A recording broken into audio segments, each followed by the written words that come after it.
on myself and SalesLabX. And then we'll get into it once we're done with all the promo stuff, ad breaks. So my name is Milton. I work for SalesLabX here in Austin, Texas.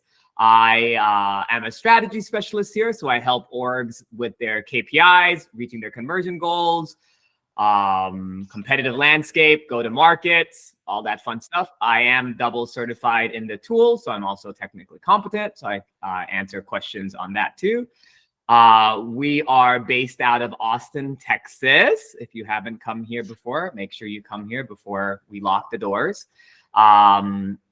So we're based out of Austin, Texas, and we are certified Salesforce partners. So we work very closely with them.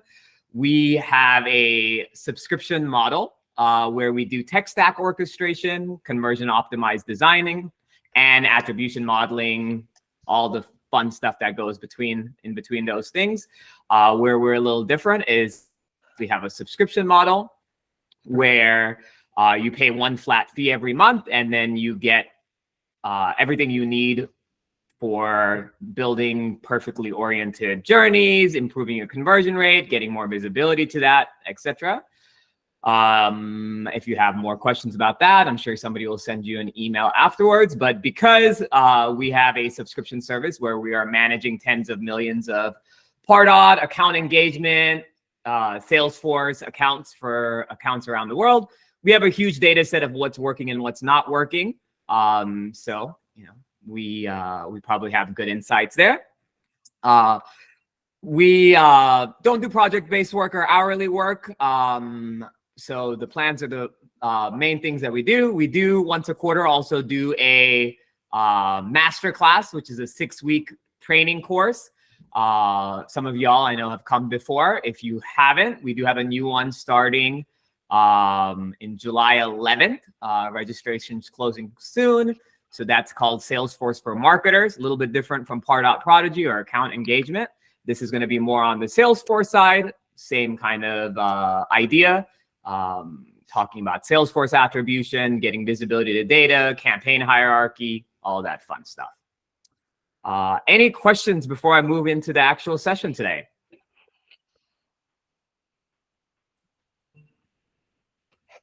Cool. Okay.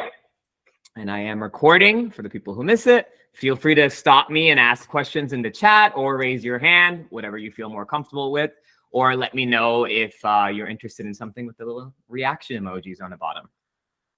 Okay, so today, some of the functionality we're going to go through are page actions, engagement studio, attribution modeling, and reporting. Cool. The people coming in, maybe they did it on time, but they missed the pitch. We sell things for Pardot and Salesforce. Okay. Cool. So we're going to talk about page actions, engagement studio, Salesforce reporting, and dynamic content. So when we talk about conversion rate and velocity, the first step I want you all to think about, and it might seem obvious, and this is like one of my soapbox items I talk about all the time. So if you've talked to me before, excuse me for repeating myself. But we want to start off by defining the steps in your sales or your discovery journey. Cool. So here's my outline.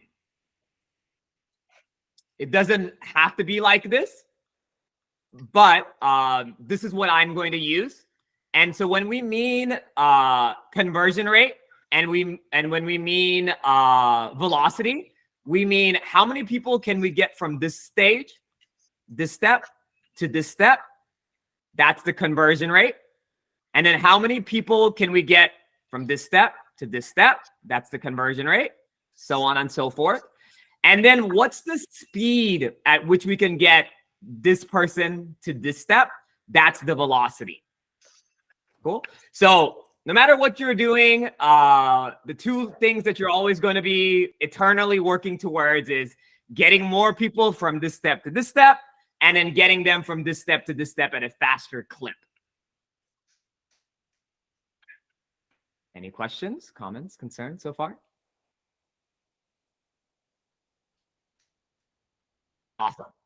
So let's go ahead and let's define these steps. Now, these steps are going to be different for every organization, and part of what we do is helping you define them too. So if you don't have them defined, some people think that they have them defined, but they don't really have them defined. So if there's any doubt in your definitions of these, and if you don't have them actually written down, I would make sure that you sit down with sales or marketing or ops, or if that's all you, sitting down with yourself and then making sure that you have all of these different steps defined. My camera wakes up in the morning, so you might see it go out. That's okay. I am still here. So let's talk about all the different steps here.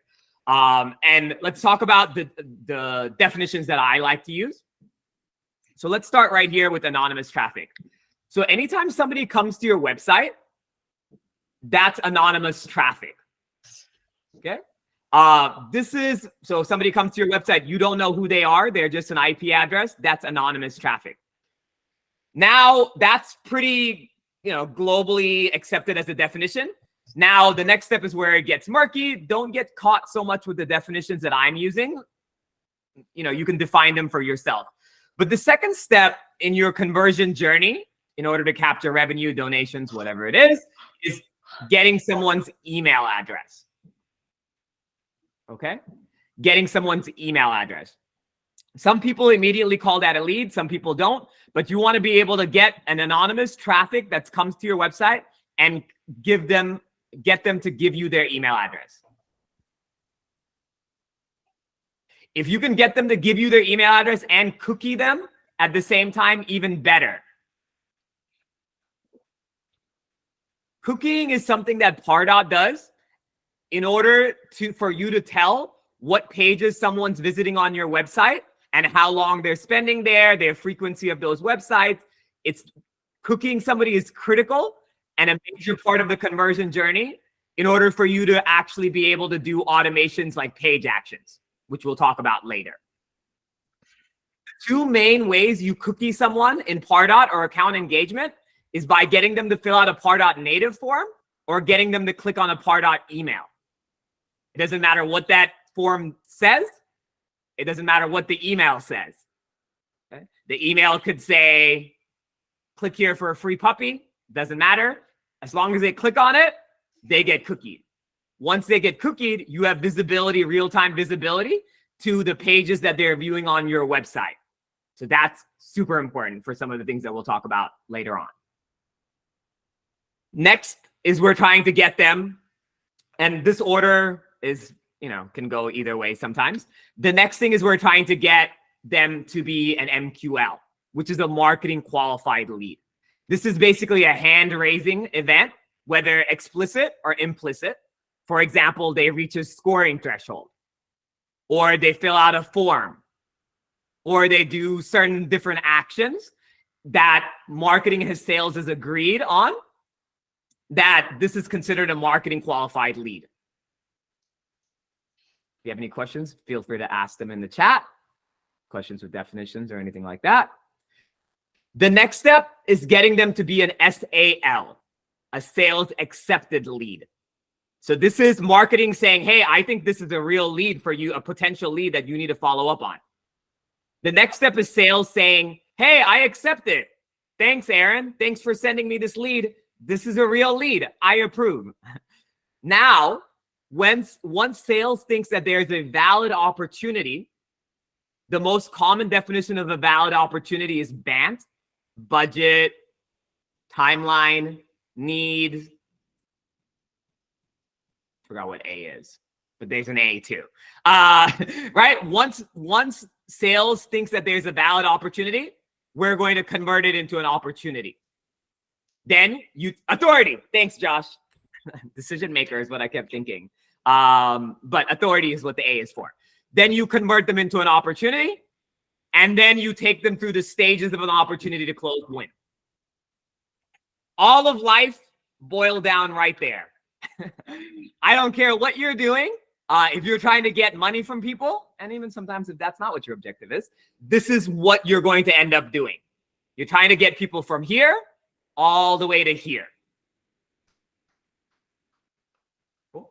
So when we talk about conversion rate, it's how many people If we got 20 people to go, if you get 100 people coming to your website every month on Google Analytics and you get 20 of them to give you their email address, that's a 20% conversion rate. Every month, you need to be working on getting that to 22%, 23%, 24%. If you have an MQL and you have 100 MQLs and 20 of them get accepted by sales, that's a 20% conversion rate. You want to try to get it to 22%, 23%, 24%. If it takes you a month on a Pardot nurture or a marketing nurture to get them from here to here, you want to try to get that done in 3 weeks, in 2 weeks, in 1 week, right? So a lot of the orgs we work with are B2B orgs where there's multiple decision makers, an extended sales cycle, what we call considered purchase. So like anything over 30 days on a sales cycle. So for that, those nurtures are going to be super, super important, and making sure you're always working on decreasing that sales cycle is super critical too. Yeah. So if you don't have these words defined internally, written down and accepted by sales, marketing, and ops, that's the first step I would make sure I do. The second step is if you don't have a report in Salesforce that is tracking this, I would leave out. But if you, this and this, we can exit. But definitely lead, MQL, SAL, opportunity, and closed one. If you don't have dashboards and leads that are dashboards and reports that are measuring conversion rate and velocity from each one of these steps, that's the second thing I would do. First step is to define it. The second step is to make sure that you're tracking it. Any questions there? Give me some feedback. Nothing? Thank you. I'll take an emoji. Okay, cool. Feel free to ask questions. If you don't know how to do something I'm saying, thank you, Michelle. If you don't know how, if you're like, hey, that's a great idea, Milton, but how? Ask me in the chat, or I'm going to assume that you know. All right. And if you have the question, I'm sure other people have the question too. Cool. Now let's talk about some ideas here. Especially in B2B orgs, I see a lot of times this is a big issue that I see, right? So let's talk about how do I get anonymous traffic to give you their email address and get them cookied. Remember I told you one of the ways that you can get somebody cookied is by filling out a Pardot native form. Okay? So if you're using a form handler, you might not be getting cookied 100% of the time. If you're not sure if you're using a form handler or a native Pardot form and you're not sure it's being cookied, make sure you set up a complimentary one-on-one with me so we can walk through that, right? So your first objective is to make sure that the highest percentage of your anonymous traffic coming to your website is getting cookied and giving you their email address. The number one issue I see, especially with B2B orgs or any sort of org that's highly specialized, even nonprofits sometimes, and EDUs, is that the main CTA on their page, like get a demo or get a quote or talk to a rep, is the only place where they can fill out a form. That's a very high level of commitment. I don't like talking to human beings when I fill out a form, right? Maybe a lot of y'all don't either. I can see it's kind of quiet today. But so you want to make sure that you're giving every piece of anonymous traffic that comes.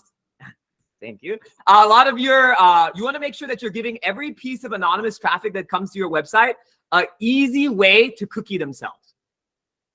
So a lot of times this is a little pop-up bar that goes underneath. This is a sign up for our newsletter. This is a get a free piece of content. They call them lead magnets sometimes, right? This is a, I don't know, it could be anything, right? It could be something that's you know, sign up for a newsletter, get a free white paper, get an infographic, a snap content, early deals, you know, product announcements, some way for them to give you their email address without a lot of commitment that a human being is going to badger them afterwards.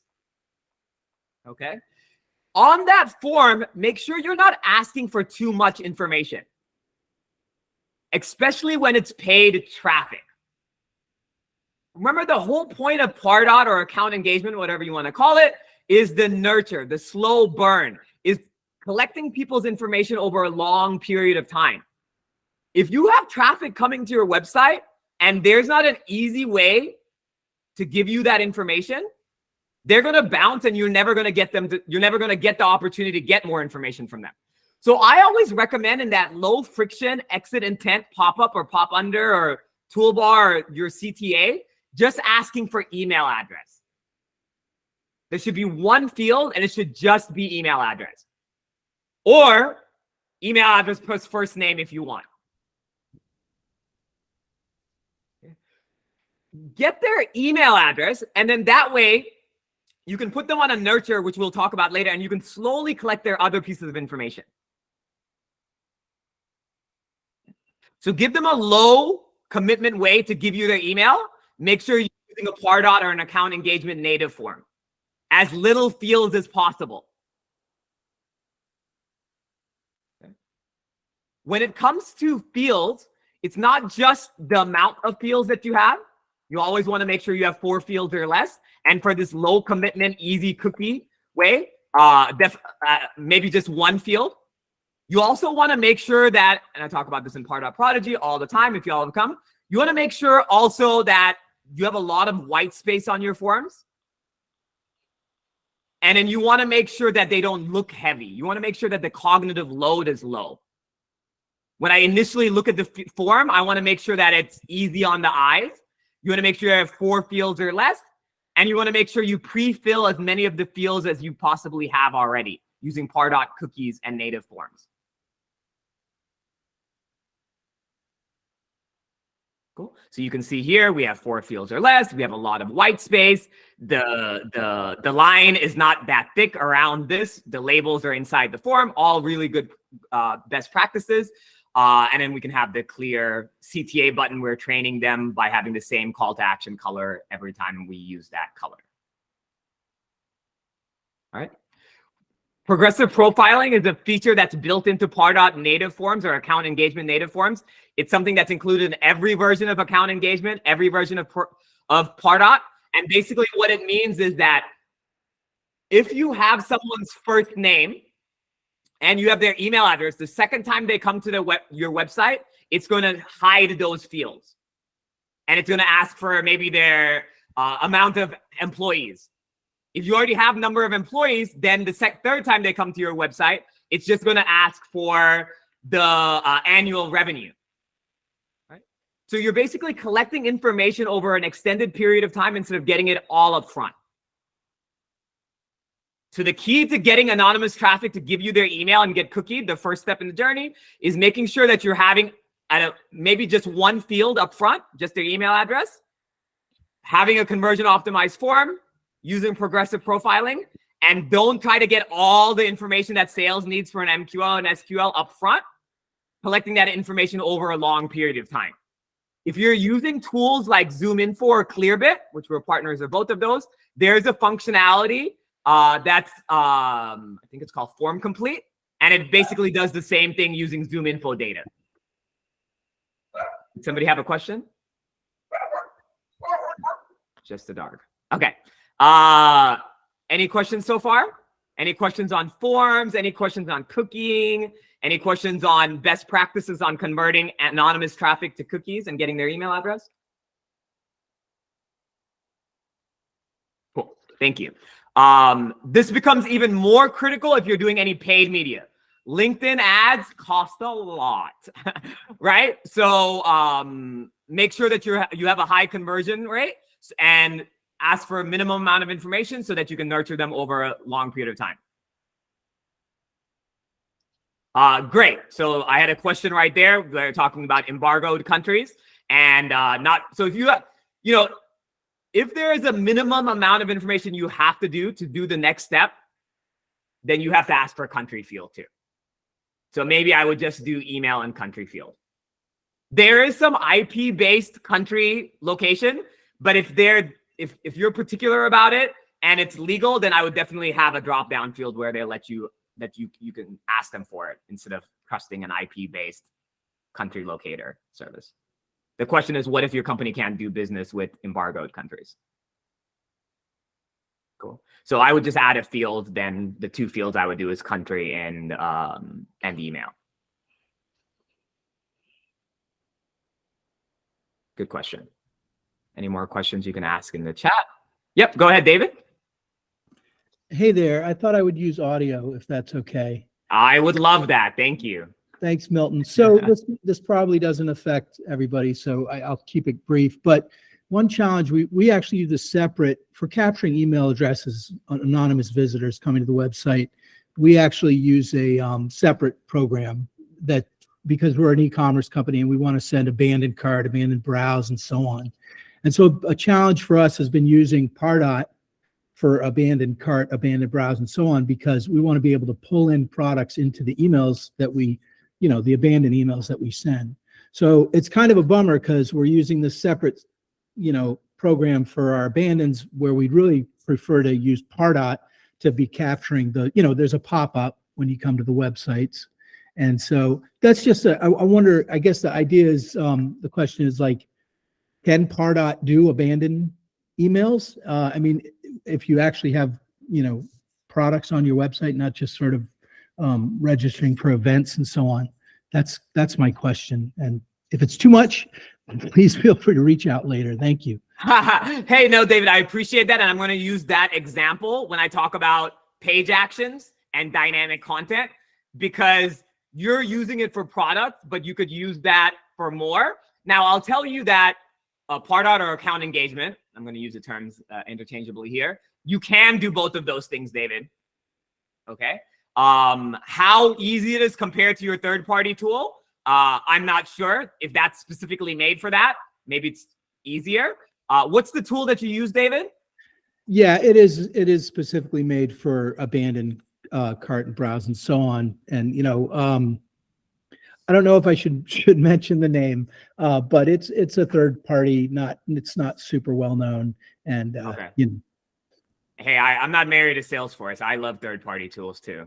I know we share this with the Salesforce reps, I don't think they're a registered Salesforce third-party tool, but anyhow, you're not there. Yeah, I'll show you. Yeah, I'll show you here in a second. Appreciate it. Yeah, of course. Okay, so and I see your question in the chat about views. Let's go. I'll come back to that here in a second. And then let's go back into let's go back into our journey here of getting people from a cookied traffic to an MQL. Okay, I'm reading your questions here. Do you find that for more complex software solutions that a longer form landing page that has more information on it is better, or short form across the board? Okay, cool. Great question there too. We'll talk about that here in a second too. Okay, so when we talk about how, now that we have an email address from somebody, how do we get them to be an MQL? How do we get them to get qualified? The first step is you want to make sure that you're defining what an MQL is. Okay, is it a form submission? Is it a score threshold? Is it a combination of who they are, like their profile, like how much revenue they have, what their title is, etc. Right. So what is the definition of MQL? I want it written down. And I also want to make sure that sales signs off on that, right? And I want to make sure that the MQL criteria does not change. At maximum, it changes once a quarter. A lot of orgs we go into, they're changing the MQL criteria all the time. And you don't actually have a statistically significant amount of data to make sure if your MQL criteria is accurate or not. How you track the efficacy of an MQL criteria is to see how many of those MQLs convert to SALs. Okay. The more we are playing the game and the more we've been doing this and the more data sets we get, we find that scoring based on clicks and opens is becoming less and less reliable. To our account, sometimes up to 30% of traffic is either erroneously counted, bot traffic, or undercounted. All right. So form submissions, single clicks, form submissions, page actions are becoming more and more critical in order to define your MQL. And email opens and email clicks are, I think, becoming less and less relevant. I see the questions in the chat. I'm gonna get to that, right? And that the erroneous views might be talking about your conversion rates there too, right? So that's the first thing we want to define. right? We want to define the MQL criteria. Now we want to start segmenting, okay? I like 3 custom fields in Salesforce that I want to create. I want to create a field that's called MQL date. Okay, maybe it's just 2 actually, because we'll put MQL as a lead status. 2, MQL date. So the date when somebody became an MQL, I want that timestamp. In Pardot, I would use an automation rule, or in Salesforce, I would use a flow. And I want a timestamp when it becomes an MQL. Now you can track the velocity of when it became a lead with the lead create date and the MQL date using a Salesforce flow to see what your average velocity is from lead to MQL. Okay? That's your velocity from lead to MQL. And then because you have that timestamp date, you can take it one step further. And now you can start seeing what was the Salesforce campaign that they were a part of right before they became an MQL. For that, you're going to use the campaign member status date. Okay, so you're going to use the MQL date and you're going to use the campaign member status, and you can triangulate to try to figure out what are the most common Salesforce campaigns that are pushing people over the threshold to become an MQL. Now, because this information is on the contact and lead level, you can start segmenting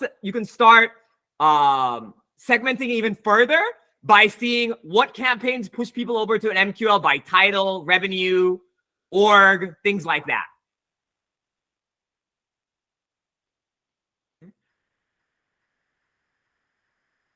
So when we're building our MQL criteria, and when we're trying to get people to MQL, I want you to start, if you haven't already, I want you to start segmenting your nurtures. Okay? Now, what do I mean by segmenting nurtures? So you can say, okay, Milton, I sell to IT admins, marketing, and C-level. So you could build a drip for each one of those different ones. So I see a question in the chat. I'm going to answer. Can you repeat that? Can you see all campaigns a lead was a part of before converting? I can't seem to see all campaigns a lead was as part of in their profile. Yes, in Salesforce, you should be able to. If you don't, we can talk offline, but that's critical, right? So you need to be able to see all the campaigns that somebody is before they convert from a lead into an op or a contact, and then also the whole journey afterwards. So I would segment, and then I would put them on nurture specific to that segment. In general, I don't want to build a segment that has less than 1,000 people. I don't think that's statistically significant, and I don't think the juice is worth the squeeze. Okay. Then I want to put them on Pardot engagement studios. Engagement studios are the nurture journeys to get them to MQL. Any other questions so far? I see the form-specific questions on the top. Any other questions? I'm going to keep going then. Okay. I'm going to use this example as an engagement studio journey, but don't, this is our onboarding journey. I just think it's cute. But the idea I want you to follow here is this concept of an echo chamber. Okay, meaning that you're getting the same messaging from multiple angles. So let's see. For us on this engagement studio, which is the drip journeys in Pardot, people are automatically added to this drip program based on them buying a subscription from us. So on the account level, there's a field that gets updated as soon as they purchase from us. We use Stripe for e-com, right? So they sign on to a subscription. That account object updates with a custom field that's called plan level. That gets added to a dynamic segment. That same entrance criteria can be based off of they visited a page, started doing a shopping experience, David, and then but didn't complete didn't go to the thank you page. Whatever that criteria is, you can set and have them dropped into an Engagement Studio drift.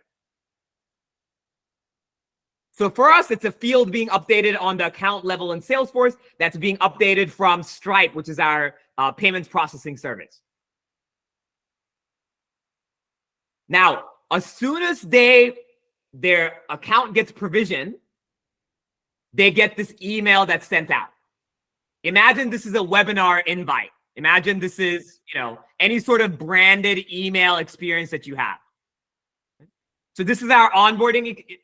Can you repeat? Oh, okay. So this is a branded email. Imagine this is a product launch announcement. Imagine this is a webinar invite. Imagine this is a white paper download. Imagine this is a value prop, like, this is why you should do X, Y, Z, right? Any sort of thing. We're sending a branded, the key to notice here is we're sending a branded content piece. All right, so here's our onboarding email. You can see we have variables that are pulling in from the Salesforce fields. And then here we have book your onboarding session. Cool. Imagine this is buy now. Imagine this is register for the webinar. Imagine this is, learn about this feature, XYZ. Now, we're going to wait 2 days and we're going to see we have a custom field on the account level that's called onboarding date. We're going to wait 2 days and we're going to see, is that onboarding date still empty?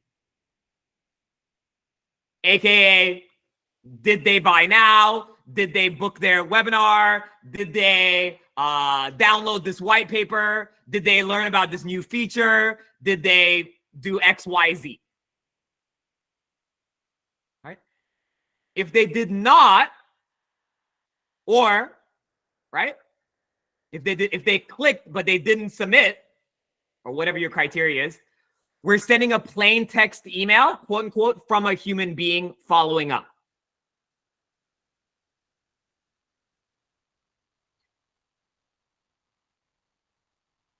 There's a clear line between the emails that are coming from marketing and coming from a human being, but they're both bouncing each other, selling the same concept. You throw some retargeting ads in there, you got the Trinity, right? Throw some LinkedIn follow-up, even better, right? But you're using the same messaging from here, this email, and you're sending an echo chamber message that's plain text from the assigned leader contact owner in Salesforce. That's how you do an effective Engagement Studio journey to really pump up those conversion rates. And you can see we have a couple more that we're going in here. Before you ever get into an Engagement Studio journey, and if you come to other webinars or Pardot Prodigy or any of my master classes, you probably have heard me say this before too, but always map out your user journeys ahead of time before you start building anything, right? That's the first thing we do anytime somebody gets a subscription with us. We're mapping out what are all the different top funnel sources that people can come in. What happens when they convert into an MQL, since we always do full cycle sales optimization. Then what happens when they get stuck in certain stages for too long?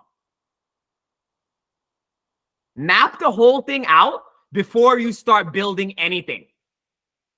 I like to also start writing down objections at each stage. Hey, why aren't people going from this stage to this stage? What are some of the reasons why, and how can I address that? Start being very intentional there. This is Lucid, it's free, but this Visio, there's a bunch of flowchart making tools. So if you haven't done this in a while, really mapped out everything, this is your sign to go ahead and do that again. Okay? Then you can do your Engagement Studio journey. Questions, comments, concerns?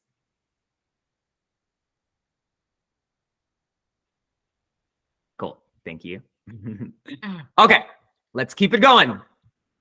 Let's talk about attribution, everybody's favorite subject. Okay. The number one thing I hear all the time is, and we do this for a lot of orgs, but is I want to see end-to-end attribution. I want to have visibility to the whole sales cycle from end to end in one dashboard. It's possible, but a lot of times it's not recommended. The first thing I want you to keep in mind is the difference between UTM parameters and Salesforce campaigns. Okay? We go deep into this in our Salesforce for Marketers class that is starting next month. But I'll give you a very high level view here. Everybody has their own opinion when it comes to a lot of these definitions. This is what we like. This is what we found beneficial, right? But you will see a lot of different opinions online. You know, as long as you have visibility to it and you know how to impact the levers, I'm cool with you doing whatever you want, right? So if somebody clicks on a PPC ad, a paid ad, and they come to a Pardot landing page, right? Then a lead is created in Salesforce. Then it goes through a nurture. Then it becomes an MQL. Then it gets sent to sales. Sales works it. Marketing invites to a webinar, attends the webinar, gets more retargeting ads, downloads content, op is created. Ignore that part, right? But this right here is where I want to use as an example to try to break down the difference between UTM parameters and campaigns. Both are needed, but knowing what does what is critical. Okay? So UTMs in general are the thing that drove people to the campaign, the Salesforce campaign. So for example, a PPC ad landing to a landing page, that landing page form submission is the campaign. There should be a completion action to add them to a Salesforce campaign. The PPC ad should be a UTM parameter. Okay. If somebody is being invited to a webinar, the email, you should be, if you're not doing this, Pardot doesn't do this automatically. Every email you send out of Pardot or account engagement should have a UTM parameter you're adding to the end of it that says email. Email is the UTM parameter. The webinar is the campaign. The content is the campaign. The retargeting ads are the UTM parameters. You want to know what is the thing that's driving the sales, and you want to know what are the channels that are driving the thing that drives the sales. Two separate things. Both are critical to know. If I had to pick one, I would pick Salesforce campaigns over UTM parameters. But it's better to have both than to have one. Now you can tell if you have this, if you have both of these data points, you're able to tell, okay, of all the closed won deals, these are the campaigns that are most prevalent amongst those. Hey, isn't it interesting that of 50% of our deals that closed won at a higher velocity than our average started off coming in through this channel? Right? Now we can experiment and see if that's the thing that's impacting this. So making sure you have a attribution strategy for both UTM and campaign is super critical.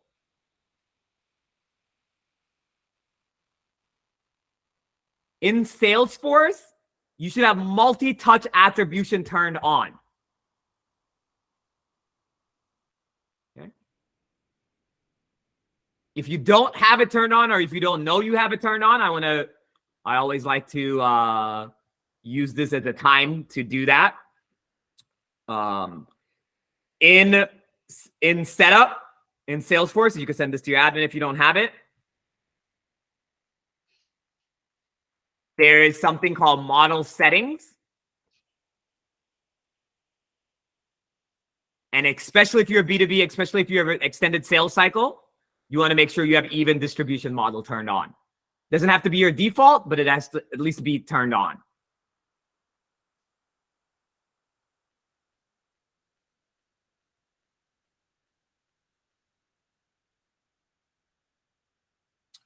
If you only see one turned on, you might not have an appropriate version of account engagement, or you might not have additional campaign influence models turned on.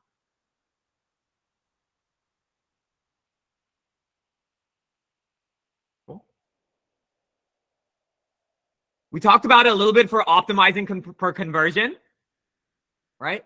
And somebody else mentioned it in the chat for complex software solutions. Is it longer form landing pages or shorter recommended across the board?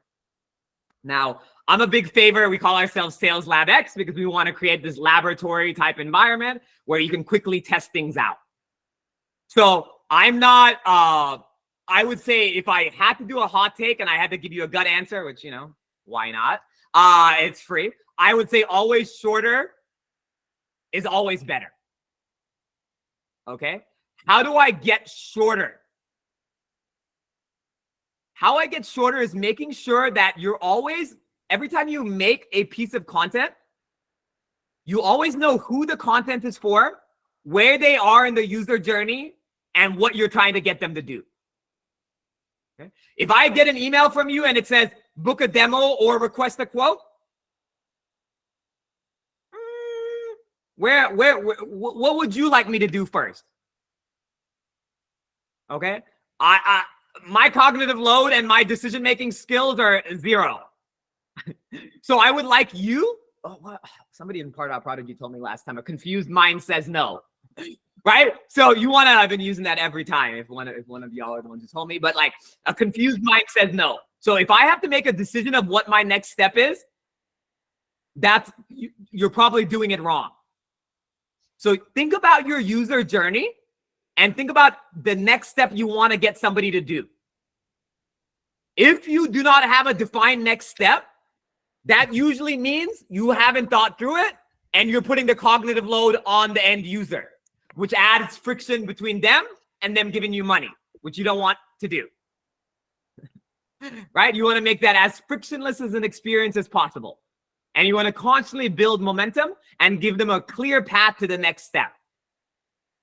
Right? The clear path to the next step is knowing who you're talking to, where they are in their journey, and what you're trying to get them to do. So single CTA with one clear next step. As far as long form or short form, I think you should test. And I think it really depends on where in the user journey they are. In Pardot, there is a feature or account engagement. I'm never going to get used to it. There's a feature called multivariant landing page tests or whatever it's called. Multivariant testing, multivariant tests, right? So what you can do is you can create 2 URLs, send people to both and see it'll automatically split the traffic however you want, 50-50, 25-50. You can do A, B, C, D, E, F, G, whatever you want. It'll split out one link for you. Test it out, Michelle. Test out the long form, test out the short form. See what converts better. All other variables the same. Keep everything else the same.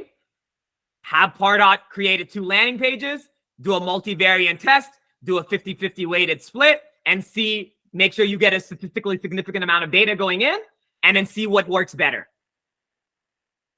And then take it a step further. Maybe it's not a step. A lot of times we do technical sales, right? For on the accounts that we manage. Maybe it's not what works better. Maybe it's who you're talking to, and you segment them based off of where they converted. So now the rest of if you have a audience that now you've been able to segment with the propensity to convert is that they are long form thinkers, put them on a long form journey. If they're short term ADHD friendly people, a la me, put them on the short form journey.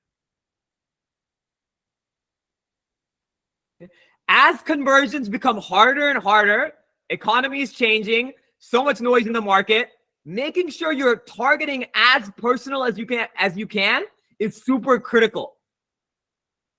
Not just for, a lot of times it's very easy to do persona based, like, oh, this is a VP, so I'm going to show them this. If you're not doing that, let's talk about that. If the director, let's show them this.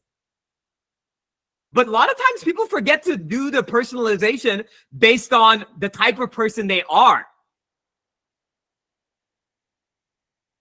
Okay? So if they like long form content, show them long form content. If they like short form content, show them short form content.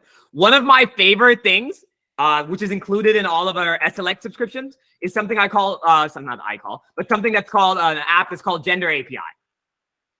It's pretty cost effective. It's included in our thing too, but basically tie in your Pardot data and it'll guess based on the naming convention if it's a male or a female. If those are the two paradigms you believe in, then, or I guess gender non's next, but anyway, then you can make sure you use dynamic content based on that without having to ask that question on a form. Right? Make sure the background image changes based on that, so the hero image is more aspirational and can connect to that actual audience. We find that's huge in a lot of different orgs, a lot of different business cycles. Right? So personalization is key. Let's talk about two ways that we can personalize. One is page actions. If you're not using page actions yet, use them, right? So this is that getting to the right person at the right time with the right message. This maybe, David, is what you could use for your abandoned cart too. If somebody comes to our website and clicks on this page right here, I want them to automatically be put onto a drip about attribution. If someone clicks on our Sales for Marketers class, which all of y'all need to sign up for and meet me for 6 weeks, starting next month, then I want to automatically put them on that drip. If somebody is on our, if marketing has sent a lead over, that lead or opportunity has ghosted that sales rep, and then now that person comes back to your website 6 months later, obviously sales isn't going to follow up with them because they're already on to the new next shiny thing. You want to make sure that either you send the sales rep a real-time notification or you immediately send an email from the sales rep saying, hey, I was just checking in on you, Michelle. It's been a while. Would love to talk to you about XYZ. And they'll be like, oh my God, I was just thinking about you, Milton, right? That's page actions. It's included in every version of Pardot. It's free. Use it. All you have to do if you're not using it is just paste in the URL of the page you're trying to track and then what you want to happen.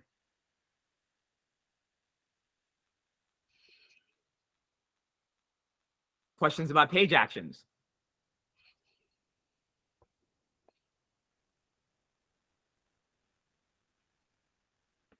Yep, Justin, exactly. So Justin also uses this to increase the score. So if you and now remember I told you that the scoring for clicks and opens have become kind of like, with so much noise and bot activity, it becomes a little bit negligible these days or less accurate. Page actions are still, I think, very reliable. So when you use scoring in Pardot, you set the base level. Any page visit gets maybe 2 points or 1 point. What Justin is saying is, hey, if somebody visits my pricing page, they're getting 10 points. Cool. So that's page actions with scoring, as Justin said. Good job, Emily. So Emily just started using this with notifications to the sales reps. Beautiful. I love that. And it really, anytime I can bring sales and marketing together, it makes my heart happy. So those notifications are an easy way to do that. Notification right here. Notify assigned user. High evaluate. Yep. If they're not visiting from a cookie device, then you need to get them cookied on that device, right? So there isn't they do have to be cookied, David, on that device. Okay, so if they're on a mobile device, and what we like to do is come up with a strategy to get them cookied on all their devices, if that's something that's critical to y'all. But yes, they have to be on a cookie device. And remember, clicking on a Pardot email gets them cookied. Yes, that's right too. You got people block cookies, a lot of variables there. The last thing I want to talk to you about is dynamic content. Okay. This is only available in Plus and higher. And even though we are Salesforce partners, and I'm sure there are some spies here, I'll say it anyway. Don't purchase anything extra unless you're using everything you currently have. And only purchase after or upgrade after you have a clear way of how to use something. Cool. So Derek's talking about how do you use page actions when you're not selling, when you're doing thousands of SKUs. Might be better for a one-on-one. Just so everybody knows, after this session, you'll get the recording from somebody on the SDR team, and then they'll give you my calendar link. So if you want a complimentary session and a demo, I'll try to do more session than demo, but I have to do the pitch. Then feel free to book 45 minutes on there, and we can talk about how do you do it with thousands of SKUs. There might be a way, there might not be a way, but I'll show you. Oh, there's a way I like, but it might work for you, might not work for you, but we'll hash it out on that one. And what I want to talk about here is, and this might be what you use too, is dynamic content. So this is Pardot Plus and higher, right? So if you go to dynamic content, and this is basically, you can have data show on emails, Pardot landing pages, and your live website using data you already have in Pardot, Salesforce, ZoomInfo, Clearbit, whatever databases you have, right? So for example, we have a, let's say here, we have a landing page where we want to show their reps email, face, and calendar link in a landing page. So we've set up dynamic content that is changing based off of a field in Salesforce. Right? So we will go and we'll put this on our WordPress page and on our Contact Us page. So depending on who comes to that Contact Us page and what data they have in Salesforce, it's automatically updating based off of that.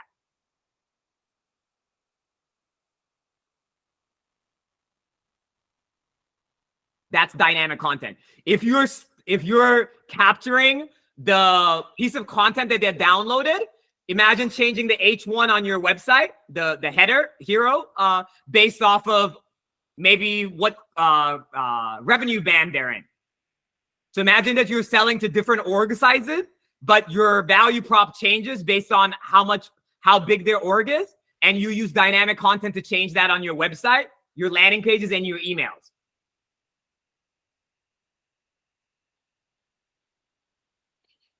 Cool. So that's dynamic content.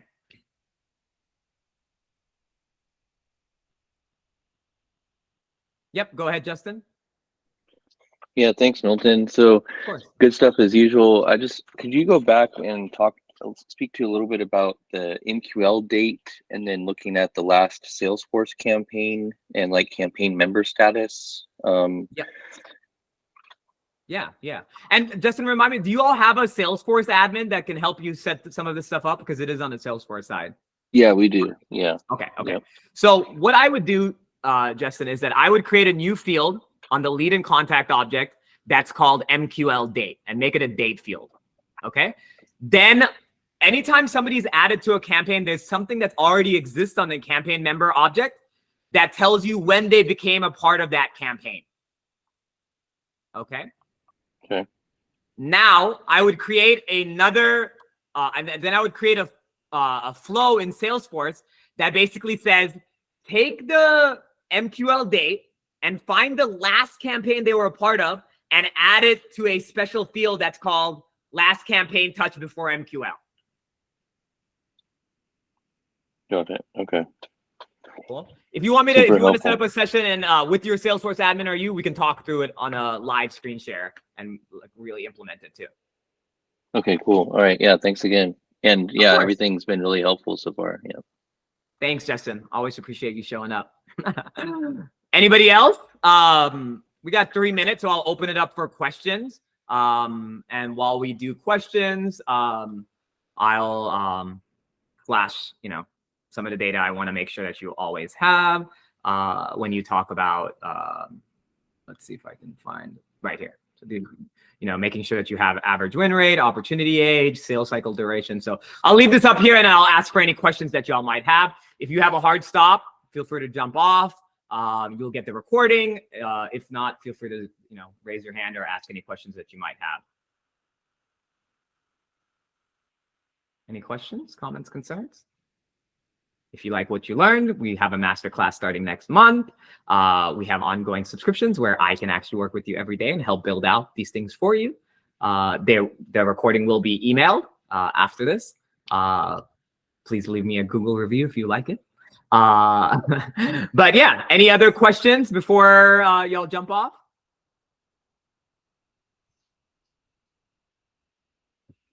No? Thank you. Thank you. I love the verbal affirmation.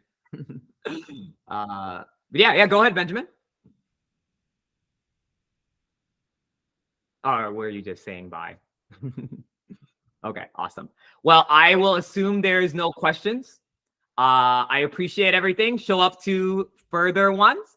Look us up on Google. Give us a good review if you like it, and you will get the recording and set up a one-on-one session with me. I would love to look at your live instance. Cool. Thank you all. Have a nice week. Enjoy Memorial Day if you're in the States. Bye.